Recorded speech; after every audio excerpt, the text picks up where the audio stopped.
Social media വഴി വിവാഹാലോചന തട്ടിപ്പ്, യുവാവ് പിടിയിൽ. സാമൂഹിക മാധ്യമങ്ങൾ വഴി വിവാഹാലോചന തട്ടിപ്പ് നടത്തിയ യുവാവിനെ വയനാട് ജില്ലാ സൈബർ ക്രൈം പോലീസ് പിടികൂടി. വിവിധ മാട്രിമോണി വെബ്സൈറ്റുകളിൽ നിന്നും സ്ത്രീകളുടെ ഫോട്ടോയും മറ്റു വിവരങ്ങളും ശേഖരിച്ച് സോഷ്യൽ മീഡിയ വഴി വ്യാജ വിവാഹാലോചന അക്കൗണ്ടുകൾ നിർമ്മിച്ച് തട്ടിപ്പ് നടത്തിവന്ന തിരുവനന്തപുരം സ്വദേശി മുഹമ്മദ് റമീസിനെയാണ് ഇൻസ്പെക്ടർ ഷാജു ജോസഫും സംഘവും അറസ്റ്റ് ചെയ്തത്.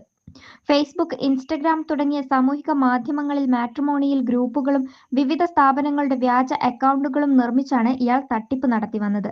പ്രശസ്ത മാട്രിമോണിയൽ സ്ഥാപനങ്ങളുടെ വെബ്സൈറ്റിൽ നിന്നും സ്ത്രീകളുടെ ഫോട്ടോ അടക്കമുള്ള വ്യക്തിവിവരങ്ങൾ കൈവശപ്പെടുത്തി വ്യാജ അക്കൗണ്ടുകൾ വഴി ഇടപാടുകാരെ കണ്ടെത്തി രജിസ്ട്രേഷൻ ഫീസ് വാങ്ങി ഫോട്ടോ അയച്ചു നൽകി കബളിപ്പിക്കുകയാണ് ചെയ്തിരുന്നത്. ഇയാളുടെ സഹായികൾ തന്നെ ഇടപാടുകാരോട് സ്ത്രീകളുടെ ബന്ധുവാണ് എന്ന വ്യാജേന സംസാരിച്ചാണ് വിശ്വാസം ആർജിക്കുന്നത്. ചൂരൽമല സ്വദേശിയായ യുവാവ് തന്റെ ബന്ധുവിന്റെ വിവാഹാലോചനയ്ക്കായി ഇരുവരുമായി ബന്ധപ്പെട്ട് 1400 രൂപ നൽകി രജിസ്റ്റർ ചെയ്തിരുന്നു. പണം വാങ്ങിയ ശേഷം തട്ടിപ്പ് സംഘം യുവാവിനെ ബ്ലോക്ക് ചെയ്തു.